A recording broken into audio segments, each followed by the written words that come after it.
Ashwin sweets and ஸ்நாக்ஸின் விழா கால கொண்டாட்டம். இந்த தீபாவளியை அஸ்வின்ஸின் இனிப்பு மற்றும் கார வகைகளை வாங்கி மகிழ்ச்சியுடன் கொண்டாடுங்கள். தராமல் தவிர்க்கும் போது அந்த இடைவெளி பெருசாயிட்டு திரும்பி நான் போராடி பார்த்தேன். பேசும்போது அந்த படுகொலையை பேசும்போது என்னுடைய கருத்துக்களை, என்னுடைய குரல் வலையை, என்னுடைய பேச்சு மக்களிடத்தில் தாக்கத்தை ஏற்படுத்தி விடக் கூடாது, அது அரசுக்கு நெருக்கடி வருதுன்னு தொடர்ச்சியா என்னை 5 முறைகள் சிறைப்படுத்தி சிறைக்குள்ளே தனிமை சிறையில் அடைத்து விட்டார். அது ஒரு கடுமையான வன்மத்தை ஏற்படுத்தி விட்டது. அப்போது ஒரு முடிவுக்கு வந்து இவர்களை ஒழிக்காமல் நம் இனத்திற்கு விடிவும் இல்லை விடுதலையும் இல்லை என்ற முடிவை திருப்பி வந்து இந்த தலைமைகள் உலகத்திற்கு முன்பு நம் விடுதலை போராட்டம் வீழ வேண்டும், தமிழ் தேசினத்துக்கென்று தேச விடுதலை கனவை சிதைக்க வேண்டும் என்று முடிவெடுத்தவர்கள் இவர்கள் என்பதை புரிந்து கொண்டேன்.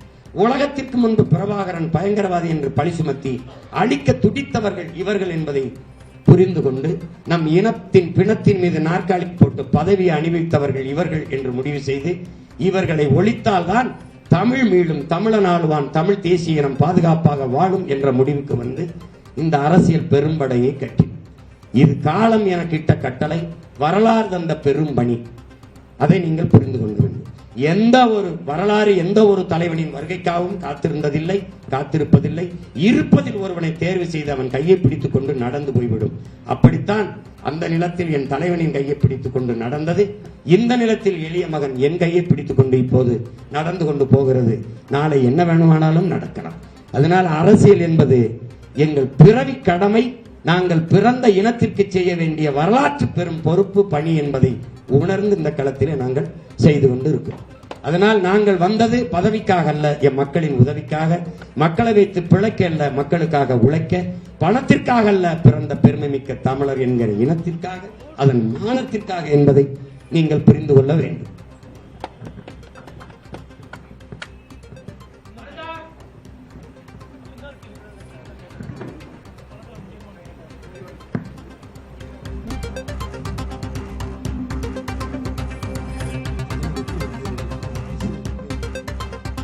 தமிழக வெற்றி கழக தலைவர் விஜய் மீது நாம் தமிழர் கட்சியின் தலைமை ஒருங்கிணைப்பாளர் சீமான் குற்றச்சாட்டுகளை முன்வைத்து பேசியிருக்கிறார். கூடும் கூட்டம் அரசியல் அல்ல என்ற கருத்தை அவர் பேசியிருக்கிறார். கடந்து போனோம். அடுத்து 4 ஆண்டுகள் முடிந்தது. இன்னும் எங்களுக்கான ஒரு வாக்கும் நிறைவேற்றப்படவில்லை என்பது எங்களுக்கு நன்கு தெரியும்.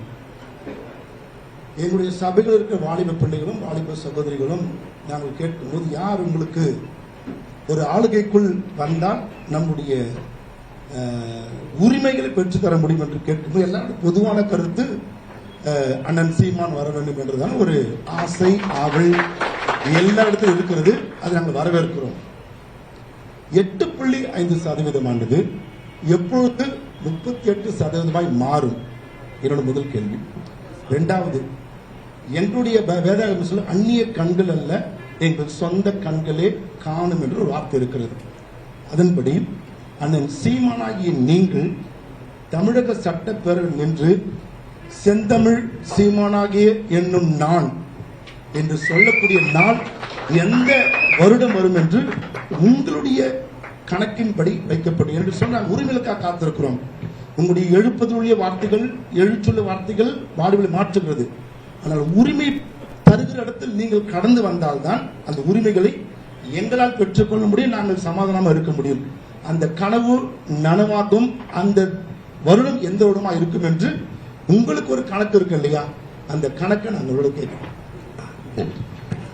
இதுல அவர்கள் கொடுத்த வாக்கு அப்படியே இருக்கிறது என்று நம்முடைய பேராயர் அவர்கள் சொல்கிறார்கள்.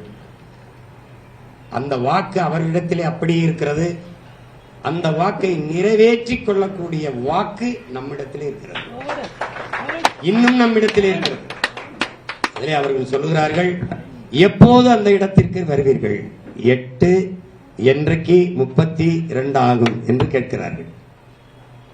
நீங்கள் ஆயர் பெருமக்கள் ஆசீர்வதித்து இறைமகன் ஆசீர்வதித்தால் 2026 அது 42 கூட என்னரும் இறைமக்கள் உங்கள் வாக்குகளை நீங்கள் எனக்கு செலுத்தி இருந்தால் இந்த 8-16 ஆயிருக்கும். இஸ்லாமிய என் சொந்தங்கள் இந்த மகனை நம்பி வாக்கு செலுத்தியிருந்தால் அது 32 ஆயிருக்கும். இந்த வாக்குகளின் அடித்தளத்தில் தான் திராவிடம் இன்னும் நடனமாடிக் கொண்டிருக்கிறது என்பதை நீங்கள் புரிந்து கொள்ள வேண்டும். அவர்கள் உங்களுக்கு பாதுகாப்பு பாதுகாப்பு என்று நீங்கள் நம்பிக்கொண்டு பத்திரமாக அவர்களை பல ஆண்டுகளாக பாதுகாத்து வைத்திருப்பதை நீங்கள் உணர்ந்து கொள்ள வேண்டும். இதுதான் இங்க இருக்கிற சிக்கல். இம்முறை நீங்கள் ஒரு தெளிவுக்கு வாருங்கள். நான் நம்பிக்கைக்குரியவன் இல்லை, மோசமானவன், கெட்டவன் எப்படி? ஆனால் நீண்ட காலமாக திராவிட முன்னேற்ற கழகத்திற்கு அவருடைய தந்தையாருக்கு வாய்ப்பு கொடுத்து விட்டீர்கள். இந்த 5 ஆண்டுகள் அவர் மகன் ஐயா ஸ்டாலினுக்கு வாய்ப்பு கொடுத்து விட்டீர்கள். நீண்ட காலமாக அம்மையார் ஜெயலலிதாவிற்கு அவரை ஒட்டி வந்த ஐயா எடப்பாடி பழனிசாமிக்கு 4.5 ஆண்டுகள் கொடுத்து விட்டீர்கள். ஒரே ஒரு முறை உங்கள் மகன் 15 ஆண்டுகளாக ஒரு எளிய மகன் கத்திக்கொண்டே இருக்கிறானே, ஒரு தடவை அவனுக்குத்தான் போட்டுத்தான் பார்ப்போமே, ஒரு வாய்ப்பை கொடுத்துத்தான் பார்ப்போமே என்று நீங்கள் ஒரு முறை தந்து பாருங்கள். உலகத்தின் தலை சிறந்த நாடாக என்னரும் இறை மக்களுக்கு நான் சொல்லுவேன், தினமும் நீங்க ஜெபிக்கிற போது விண்ணுலகில் இருக்கும் என் தந்தையே உம்முடைய அரசு வருக என்று வேண்டுகிறீர்கள். தந்தையின் அரசு எப்படி இருக்கும் என்று சொல்லுங்க. உம்முடைய அரசு வருக என்று சொல்லுங்க. பல்வேறு கேள்விகளுக்கு நாம் தமிழர் கட்சியின் தலைமை ஒருங்கிணைப்பாளர் சீமான் பதிலளித்து வருகிறார். இதுகுறித்து பின்னர் வரும் செய்திகளில் பார்க்கலாம். அஸ்வின் ஸ்வீட்ஸ் அண்ட் ஸ்நாக்ஸின் விழா கால கொண்டாட்டம். இந்த தீபாவளியை அஸ்வின்ஸின் இனிப்பு மற்றும் கார வகைகளை வாங்கி மகிழ்ச்சியுடன் கொண்டாடுங்கள்.